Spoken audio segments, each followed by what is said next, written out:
My dear friends, my name is Jacob Fiveash, and welcome to Uncaged Zoo Tours. If you are new to the channel and love animals, I recommend and appreciate hitting the like and subscribe buttons and the bell icon to join me on my tours. It's been over a year, but we are finally heading back to the Fort Worth Zoo.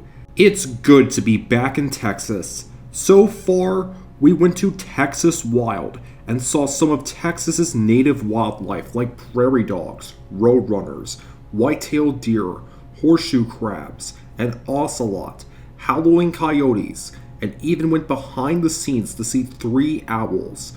Then we went to their African savanna where we saw giraffes, black rhinos, meerkats, springboks, and even a hippo keeper chat. Our third stop was a quick look at Elephant Springs, where we saw a baby Indian elephant and an Indian rhino. The African savanna and Elephant Springs were the first 2 phases of a Wilder Vision master plan. The third phase is one of the zoo's newer additions, Predators of Asia and Africa, which will be our next stop. This exhibit opened on June 22nd, 2023, and is home to some cool cats, feathered friends, and several rare animals that I may never talk about again. Grab a snack, and let's begin. Our first cat right off the bat is the African lion. A few months after this exhibit opened, the zoo welcomed its first lion cub since 2015. This is Moja, which means one in Swahili. Even though Moja isn't little anymore, he's still playful as ever. That's one way to let your inner child out. A lion's gestation period is around 4 months, and females will stray away from the pride to give birth. Lions can give birth to a litter of 1 to even 6 cubs. Lion cubs are vocal at birth, but don't roar until they're around 1 year old. While females stay with their mom for life, males may get kicked out of the pride to live on their own or join a bachelor group of other males. If you want to see the lions, visit their exhibit at 10:30 for the Lion Keeper chat. The rest of the exhibits begin right where we left off at the Indian rhino in Elephant Springs. And in addition to big cats, there are also some rare birds, like the stork. There are only around 250 to 500 of these rare birds in Southeast Asia because they are threatened by deforestation. The stork was thought to be extinct in Thailand until one was caught on a camera trap. Past the clotted leopard are some wrinkled hornbills. I recorded this around Halloween, so I was pretty lucky to see this hornbill try to open a pumpkin. Like the rhinoceros hornbill, wrinkled hornbills get their name from their casque, a horn on the top of their heads. Males have red casques, while females have smaller yellow casques.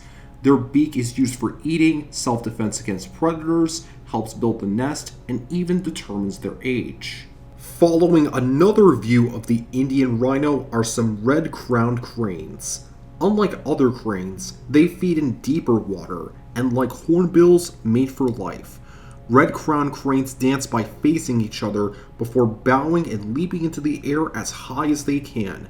This dance is a ritual that the pair will perform for years to come. In Japanese tradition, cranes represent a long and happy life.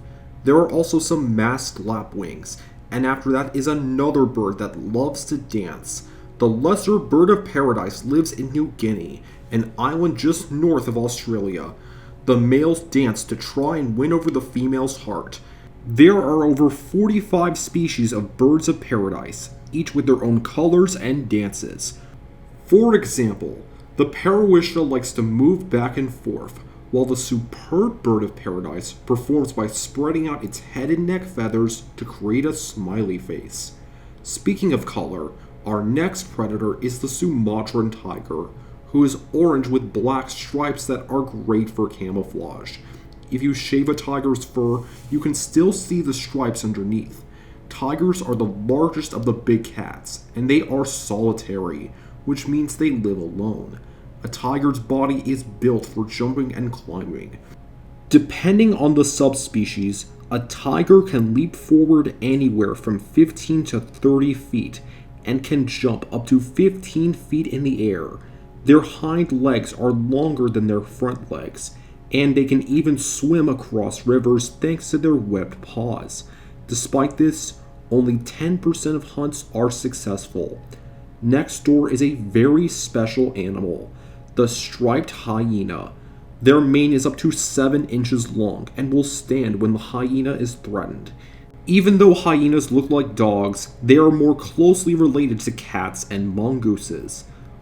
Most striped hyenas are believed to be solitary, but sometimes they form short-term family units that last for several years and have multiple litters. Striped hyenas are also scavengers, which means they eat dead animals. Scavengers get rid of harmful diseases that could spread, but sometimes striped hyenas eat fruit and vegetables to stay hydrated. If you visit the Fort Worth Zoo during Boo at the Zoo, you might see this hyena try to eat a pumpkin. Then there's our first African pygmy falcon.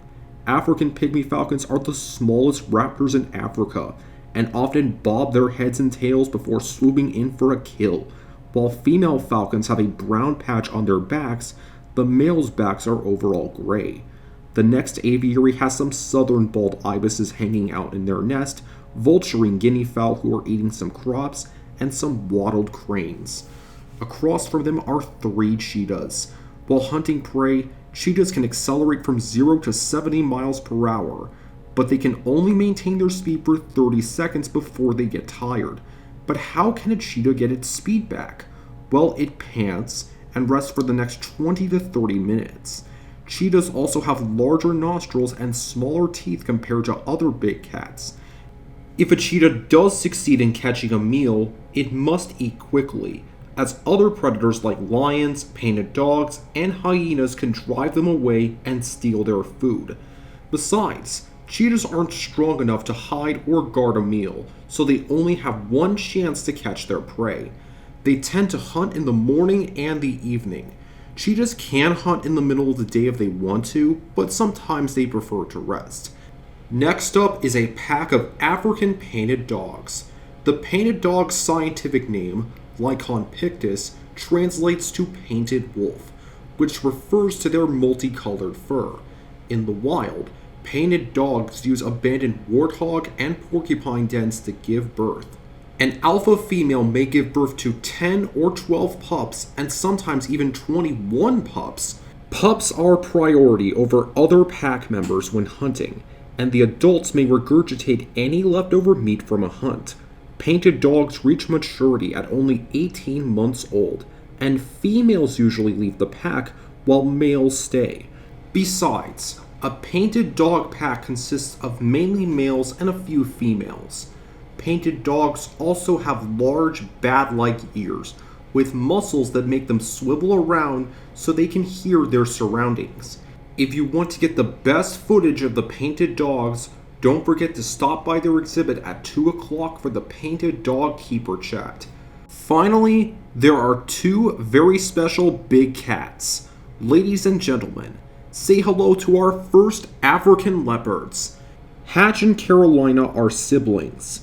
While the male Hatch has a spotted pattern like most leopards, his sister Carolina has black fur with black spots, thanks to a condition called melanism. Melanism is where an animal's skin, fur, or feathers have a large amount of black. If you look closely in the sunlight, you can still see the spots on Carolina's fur. I filmed this during the Fort Worth Zoo's Boo at the Zoo event, which happens in late October around Halloween. During this time of year, the keepers give various animals pumpkins that they destroy. In the wild, African leopards may drag prey twice as heavy as they are up a tree to prevent other predators from getting their food. Due to their solitary behavior, it's hard to find them in the wild, and if you're lucky to see one on an African safari, you might see them sleeping in a tree. Besides, African leopards are nocturnal, which means they come out at night. While a male leopard's roar is used to defend its territory, the female's roar is used to attract a mate or call its cubs. The best time to visit the leopards is at 1 o'clock for the leopard keeper chat. Besides, it's a once-in-a-lifetime experience to see a melanistic leopard, especially one that loves to attack pumpkins. And that wraps up our 4th tour of the Fort Worth Zoo. Predators of Asia and Africa is a definite must-see exhibit at the Fort Worth Zoo. Besides, I had a lot of fun filming this exhibit when I got there around Halloween. When we return to the Fort Worth Zoo, we'll head to the Museum of Living Art, the zoo's reptile house, for a back-to-back 2-part tour. We'll see our first saltwater crocodile, gharials, a tortoise keeper chat, chameleons, axolotls, snakes, ring-tailed lemurs, archerfish, insects, and even an active Komodo dragon. Besides, I haven't showcased a reptile house in a while. Today's question is, what is your favorite experience where you saw a big cat at a zoo and why? Thank you for watching my videos, and I'll see you next time. You're smart, creative, and kind.